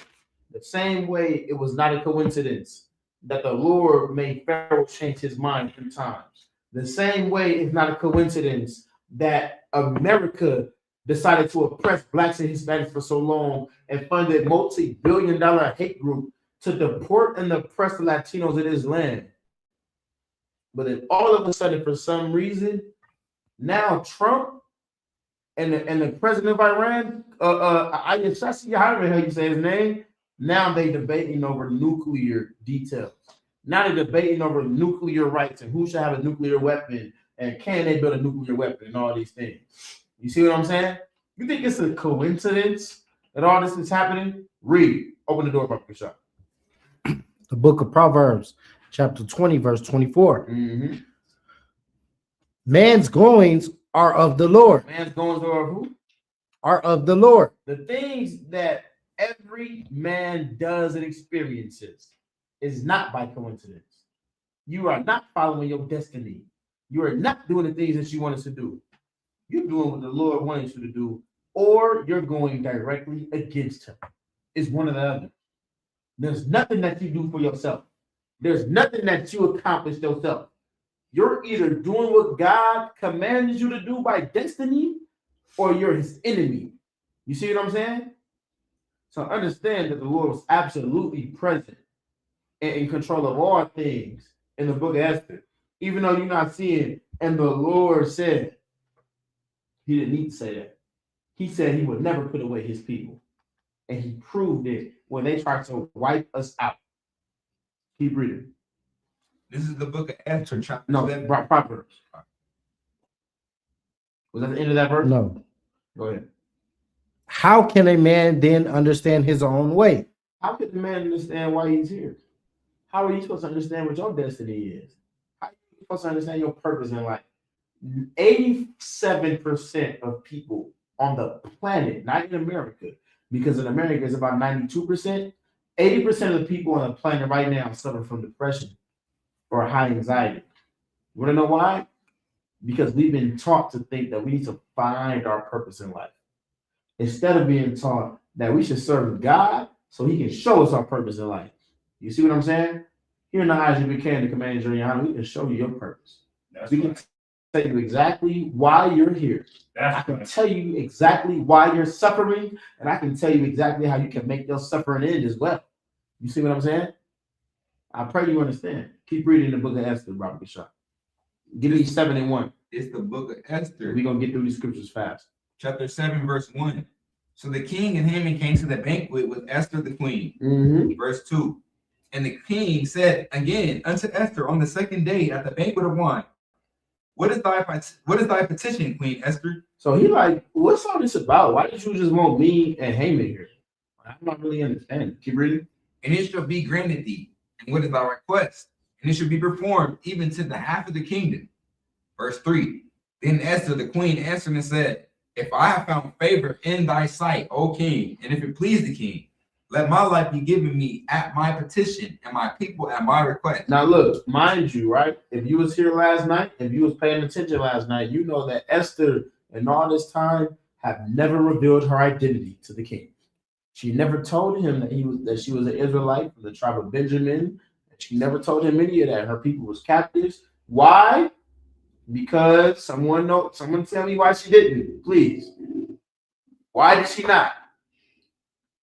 Because Mordecai commanded her not to. The same way sometimes when you apply for that good job, you say other on the job application. Same thing. But she's being so strategic about the way she's going about this. She said, if it please you, I know you passed that legislation to kill all my people. I just want you to not kill me and my people. Can you imagine that? The king put yourself in his shoe. He like, what? Like, what you mean? Shorty, I didn't say I was gonna kill you and your people. I don't know what you talking about. Like, keep reading. Verse 4. Mm-hmm. For we are sold I and my people to be destroyed, to be slain, Mhm. and to perish. But if we had been sold for bondmen and bondwomen, I had held my tongue, although the enemy could not contravail the king's den. I did not tell you who I was, but my people, they set out to be killed as slaves. But I would never go out of my way to go against something that you put out, go against something that you declare should happen. I wouldn't even disrespect you like that. You see, you see how she's talking to him? I know you wanted my people to die, but I would never disrespect you by saying my people shouldn't die. So I'm asking for mercy. Mind you, she knows for a fact he doesn't know what the hell she's talking about. Keep reading. Verse 5. Then the king Ahasuerus answered and said unto Esther the queen, who is he and where is he? That You're like, what? Who the hell? Who the hell said your people should be killed? They killed off. What are you even saying to me right now? Go ahead. Mind you, Haman is sitting in the background while this is going on, sweating absolute missiles. I don't want to say he's sweating bullets. He's sweating nukes right now. He's sitting there in the background at the same table, trying everything cool. They drink, taking shots. Yeah, how are you stupid? I'm taking shots. Hey, why is something us here anyways? Yeah, because a certain person declared that all my people be murdered. And they think I knew about it. And Haman sitting over there like sweating. You see what I'm saying? Keep reading. that death presumed in his heart to do so. Verse 6. And Esther said, the adversary and enemy is this wicked Haman. He said, well, who's the person that's what? Who doing all this? I wish a nigga would try to kill your people. Who is it? And she like, I ain't trying to call nobody out. I ain't trying to start no, I ain't trying to start nothing. But Haman is the one that did all this. It was Haman, my lord. Go ahead. Then Haman was afraid before the king And Haman sweating bullets. Keep reading. Verse 7. And the king, arising from the banquet of wine in his wrath, went into the palace garden. And Haman stood up to make request for his life. So the king realized we're talking about Haman. He's sitting there talking to her like this. Well, what are you talking about, baby? Who would do such a thing? I don't understand. Hold on, let me take this read. Oh, what are you? I don't understand what you're saying. What you mean? She like, it was Bakar. And he like, and he stand up because this is my right hand man. This is the one that has won me on my wars and on my battles. And you telling me he's the one that disrespected the love of my life, who's so beautiful and so perfect. He stood up and we with him went to his garden thing. He don't understand. He like, damn, what should I do about this? What do I do from here? You see what I'm saying? Keep reading. Verse 8. Then the king returned out of the palace garden into the place of the banquet of wine. Haman was fallen upon the bed whereon Esther was. So Haman went out to think about what he should do because this is his right hand man. You see what I'm saying? Go ahead, everybody eat, man. I want everybody to feast. You know what I'm saying? He went out to get to make to think about what he should do because my right hand man has betrayed the love of my life.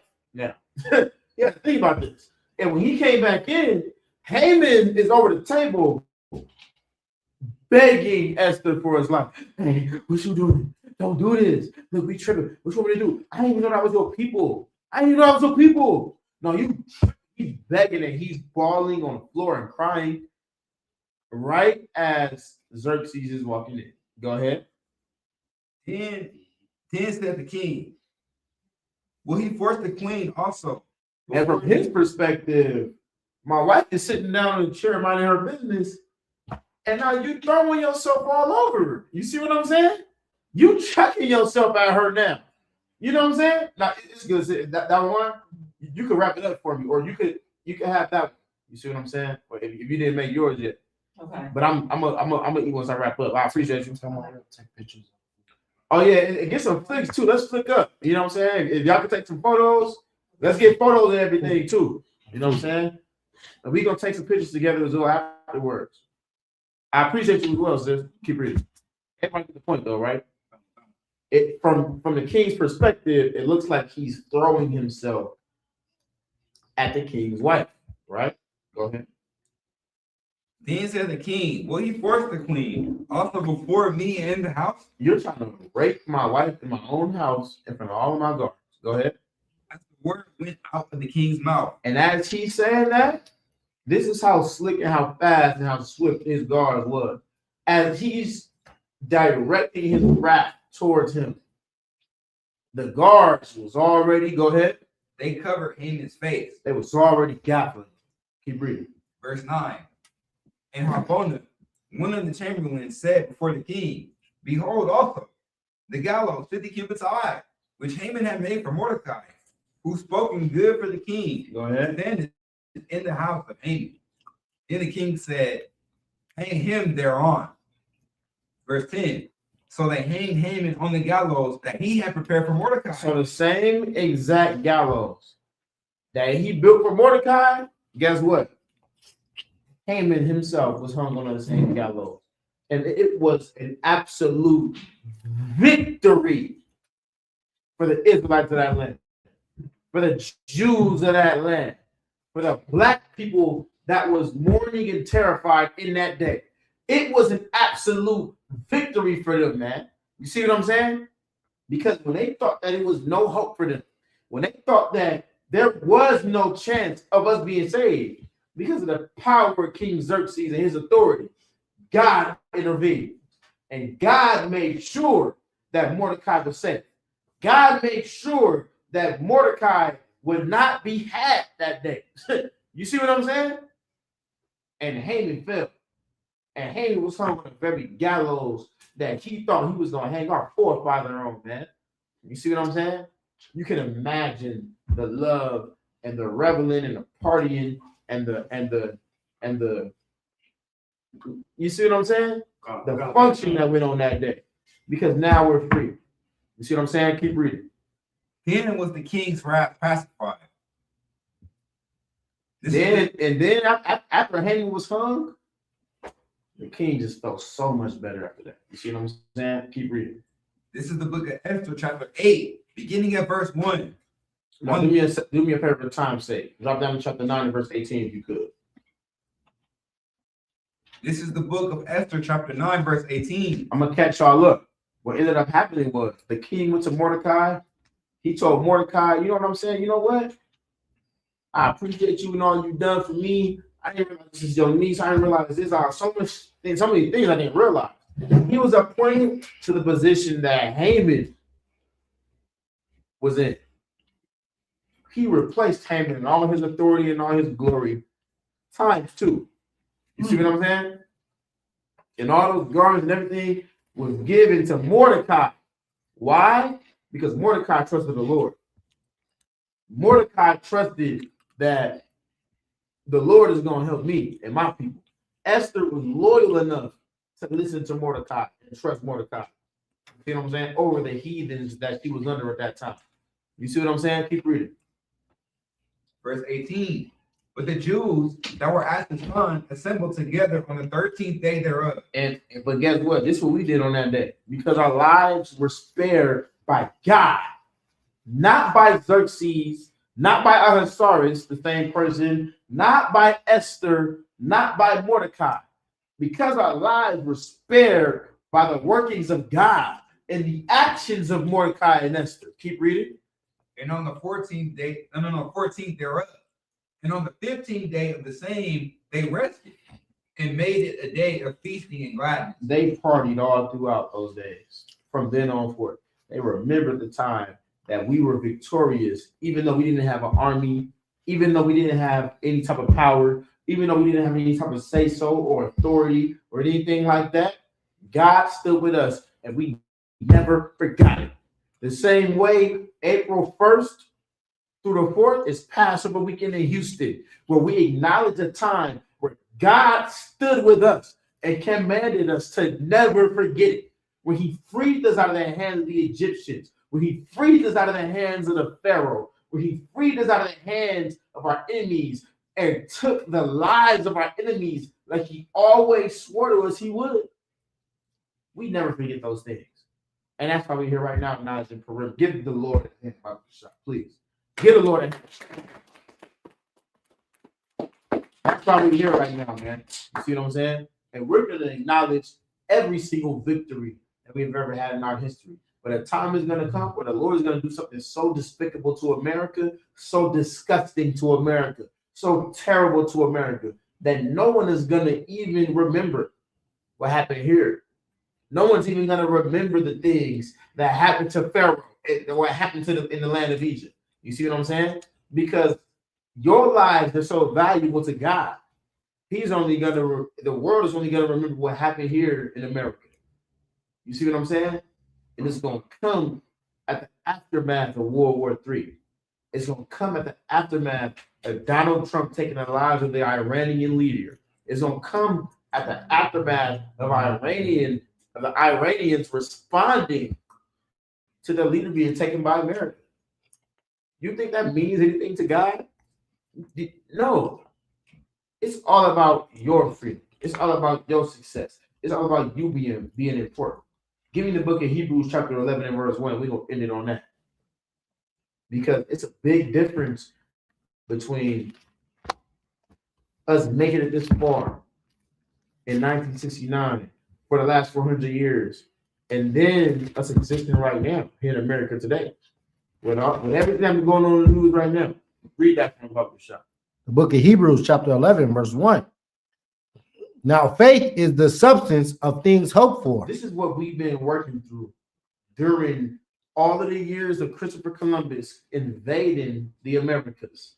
All of the years of us being shipped across the land from one continent unto another into captivity. We had faith. We had a substance of hope that there's somebody more powerful than human beings that's going to come and save me. There's a chariot that's going to swing low and come forth to carry me home. Swing low, sweet chariot, coming forth to carry me home. That's a Negro spiritual of a lot of people that didn't know why they believed they would be free one day. Read that again from the top. The book of Hebrews chapter 11 verse 1. Now faith is the substance of things hoped for. It's the substance of things hoped for, faith. You see what I'm saying? It's something that you got to have, even though you don't have any evidence that someone gives a damn about you. That's what faith is about. Keep reading. The evidence of things not seen. Evidence of things not seen. We don't have a history of the Israelites. We don't have the history of Mordecai and Eleazar. We don't have the history of all of these great deeds that Job endured. We don't have the history of Daniel. We don't have that no more in a record that we can fully understand. But we understand it due to the Holy Spirit. You see what I'm saying? That's right. And Right. you know that it's real because I watched a black man that was once on drugs change his life only due to this text that's right here. That's the evidence of things hoped for. You see what I'm saying? It's substance in this book. But now we live in a time where I know in the book of Hebrews, they talk about people being delivered from the noise of archers. I know that it talks about people being brought from one continent to another on slave ships, and no man will be able to free them. I know it talks about slaves being above their masters. You see what I'm saying? And this is all prophecy that we see come to play and come to pass right now in 2026, March 4th. Now, this faith that we got, it's a little bit stronger than just the substance of things hoped for. It's a little bit stronger of the evidence of things not seen. You want to know why? Because now I see that the Bible is real right now. Yeah. Now I see that the wars and rumors of wars the Bible talked about at one point, that I didn't know when it was going to come. Now it's here. What more evidence do you need to realize that you should change your life for the better? What more evidence do you need to realize that you should put down the culture and the customs of your oppressors? What more evidence do you need to understand that you should not be an alcoholic? What more evidence do you need to realize that you should not celebrate Christmas or Easter or the 4th of July? I shouldn't be getting high anymore. I shouldn't be watching pornography. I shouldn't be doing all of these wicked things that America has been promoting to us. You see what I'm saying? Why? Because the evidence is right here. The proof is in the pudding. God stands with us here in 2026, the same way he stood with us in 468 BC, The same way he stood with us in the times of the Babylonians, and he stood with us in the times of Daniel. He's going to stand with us again, man. I pray you understand. And with that, this is the ISGB case starting out of 125th Street, Harlem, New York. We have the ISGB case starting out of 125th Street, Harlem, New York. This is 612 South Jones Boulevard in Las Vegas. Contact us on ISGBK Las Vegas on all social platforms, or you can come speak to us in person to ask whatever questions that you may have or figure out how you can support your zone and how you can contribute to the growth and to the healing of your people. You see what I'm saying? Time is short, and I pray you understand that. And with that, shalom.